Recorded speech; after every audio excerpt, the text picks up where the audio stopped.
Como você sabe se Deus realmente está com você? Se Deus realmente vai abençoar o seu dia? O tema da nossa palavra de oração, do nosso devocional, do nosso momento de oração de hoje tem tudo a ver com isso. Bom dia, eu sou o pastor Rodrigo Mocelin e eu quero trazer uma palavra de Deus para você, uma palavra de oração, mas baseada na palavra de Deus.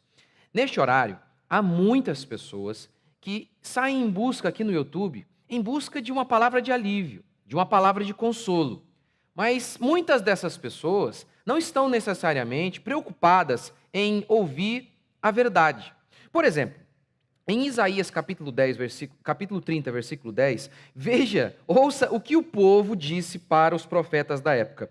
Não profetizeis para nós o que é correto. Dizei-nos coisas boas e profetizai-nos ilusões. Olha, não fale o que é verdadeiro para nós. Diga que tudo vai ficar bem. Diga que teremos um dia abençoado. Mas veja, eu não posso sair dizendo isso para todo mundo. Eu não sei se você, nesse exato instante, está vivendo em pecado. Talvez você está hoje batendo na sua mulher. E aí eu digo para você, mas Deus é contigo. Não, Deus não é com você. Se você vive em pecado, Deus não é com você. Você sabe qual é uma das definições mais centrais em relação a um falso pastor? Como definir um falso pastor? Há algumas características, mas a principal é que o falso pastor prega apenas aquilo que você quer ouvir. Ele não vai confrontar o seu pecado, ele apenas trará uma mensagem de consolo. A palavra do Senhor, ela é consolo, ela é fonte de ânimo e de esperança. Claro que na palavra de Deus está cheio, a palavra do Senhor está cheia de conteúdo que nos anima, que nos motiva. Mas ela também tem como parte principal o arrependimento. Tanto que Jesus saiu pregando: arrependei-vos, porque está próximo o reino dos céus. Entretanto, o falso pastor, ele pega esse trecho e retira metade. Essa metade. Arrependei-vos, porque está próximo. Essa parte eles arrancam e eles apenas falam: o reino dos céus, a salvação, a alegria, o gozo, o prazer. E o arrependimento é retirado. Aqui no Salmo capítulo 2, como nós temos lido, Davi retrata que os seus inimigos estão furiosos contra ele. O momento aqui é aquele em que Davi está para ser alçado à posição de rei. Mas o mundo está contra Davi. Por que as nações se enfurecem e os povos tramam em vão? Os reis da terra se levantam e os príncipes conspiram unidos contra o Senhor e o seu ungido. Contra Deus e o ungido, que no caso era Davi ali, que também depois é aplicado, obviamente, a Jesus Cristo. Mas aqui vamos começar com essa parte aí em relação ao próprio Davi. Por que os homens estão furiosos contra mim? E aí Davi, mesmo tendo o mundo inteiro contra ele, ele manifesta paz, ele manifesta segurança. Por quê? Porque ele tinha convicção de que Deus estava com ele. Agora, como? Como ele sabia que Deus estava com ele? Calvino, comentando isso aqui, diz assim: Davi tinha o testemunho e uma consciência aprovativa de que nada tentara precipitadamente, nem agira com ambição. Ou seja, Davi tinha o testemunho de que ele estava seguindo a Deus, de que ele não era um cara cheio de cobiça, que ele não queria chegar ao trono por cobiça, mas antes que Deus o havia colocado ali.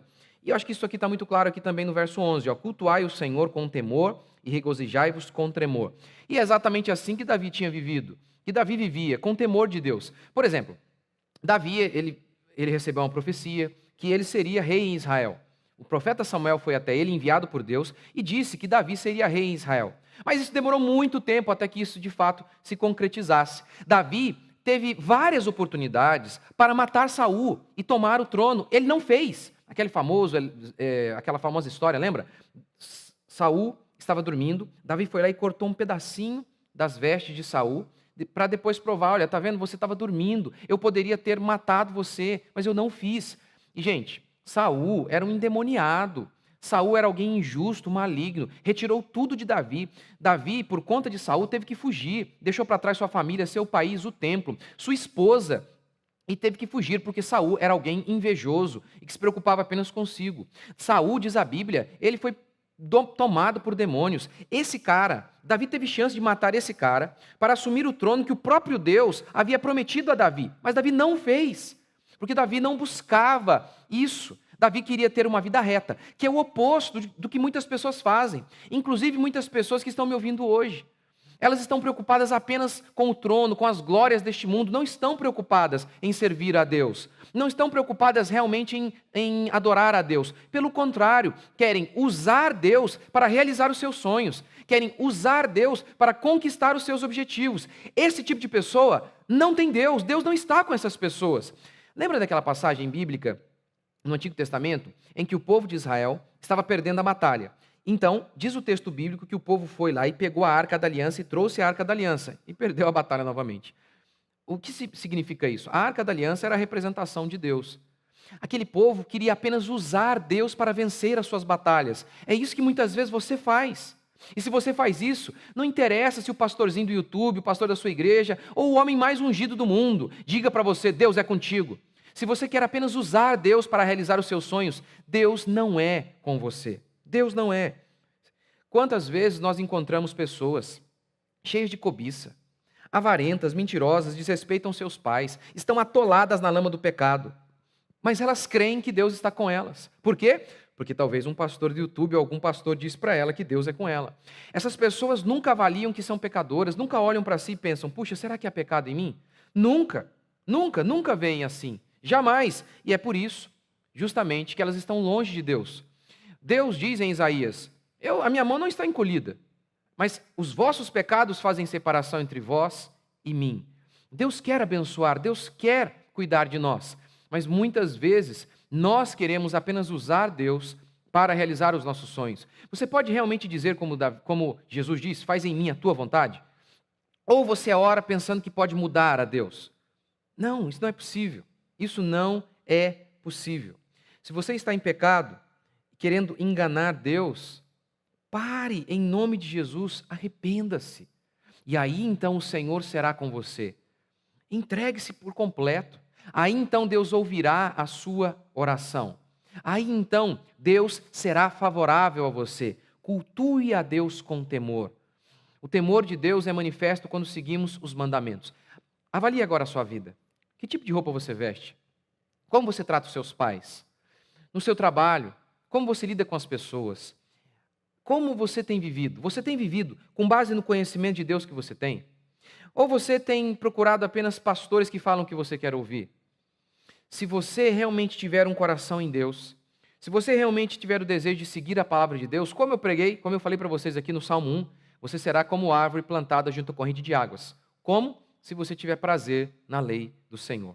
Davi tinha essa convicção. Deus é comigo. Ele fala, dizendo aqui no versículo 7, proclamarei o decreto do Senhor. Ele me disse, tu és o meu filho. Tu és. Quem é o filho de Deus? Primeiro, aquele que creu em Cristo Jesus. E como que nós temos convicção de que cremos em Cristo? A evidência maior é o nosso estilo de vida.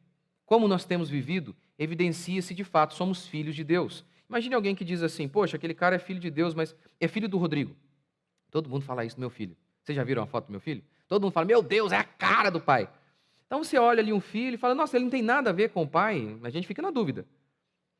Você diz, eu sou filho de Deus. Davi está dizendo aqui, eu sou filho de Deus. Você diz que você é filho de Deus, mas você não se parece em nada, nada com Deus. Tudo que Deus valoriza, você odeia. Você é sensual, Deus odeia a sensualidade. Você é avarento, Deus odeia a avareza. Davi diz, tu és o meu filho. Em relação a essas pessoas que a mão de Deus é direcionada, aos filhos de Deus, ao povo de Deus. É claro, isso não significa dizer que nós não pecamos. Davi pecou de maneira absurda. Mas Davi, ele reconhecia seus pecados, se levantava e continuava tentando viver uma vida justa e honesta. É isso que você precisa. Ouvir o mesmo de Davi. Eu sou o filho de Deus. E se você está me ouvindo e você não nasceu de novo, você precisa se arrepender de seus pecados, crer em Cristo Jesus, ser salvo. Do contrário, não adianta que ninguém abençoe o seu dia. O seu dia continuará sendo amaldiçoado. Você terá um voo de galinha. O que você precisa é ter a convicção, Deus está comigo. Deus está comigo mesmo. Porque se Deus estiver com você, aí, pode ter certeza, cai 1.000 ao seu lado, 10.000 à tua direita, e ainda assim, você não será atingido. Isso não significa dizer que você não enfrentará dificuldades, mas significa dizer que, de alguma maneira, você vai superar todas elas. Quem é por nós? Quem é contra nós se Deus é por nós? Quem é contra nós se Deus é por nós? Portanto, Salmo 2. Davi está retratando um monte de gente com raiva de Davi. E por que ele está em paz? Porque ele tinha convicção de que Deus era com ele. Se você não tem essa convicção, arrependa-se de seus pecados, creia em Cristo Jesus. Se você está vivendo em pecado, pare de pecar.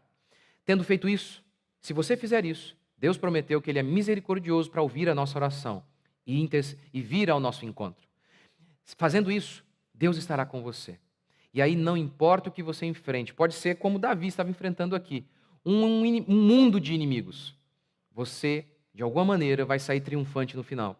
Ainda que aparentemente derrotado aos olhos dos outros, Deus vai usar essa circunstância para o seu bem, porque tudo coopera para o bem daqueles que amam a Deus. Vamos orar? Senhor Deus e Pai, abençoa a vida de cada uma dessas pessoas que estão me ouvindo. Aquelas que pensavam que o Senhor está com elas, mas estavam enganadas, que o Senhor possa iluminá-las. Aquelas que o Senhor está com elas, mas o diabo tem acusado essas pessoas. Mostra a cada uma delas que o Senhor está com elas.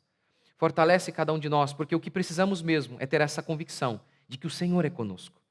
Porque se o Senhor é conosco, se o Senhor é por nós, quem será contra nós? Se o Senhor é por nós, quem será contra nós? Se a tua mão poderosa é sobre nós, a quem temeremos? Ó Deus, que esta palavra, porque é a tua palavra que gera fé em nossos corações, caia como semente no coração de cada uma dessas pessoas, gerando genuíno arrependimento, genuína fé. Porque se tivermos genuína fé e genuíno arrependimento, seremos como teu servo Davi. Ainda que um mundo se levante contra nós, nós não temeremos, porque o Senhor é conosco. Amém. Amém, meu querido. Me ajude, comente, se inscreva, me acompanhe nas minhas redes sociais também, no meu Instagram. E eu oro que Deus esteja com você, que você tenha um dia abençoado onde você estiver. O tema aqui é este. Uma multidão de gente furiosa com Davi, mas Davi crendo. Eu não preciso ficar apavorado porque Deus é comigo. Eu sou o Filho de Deus.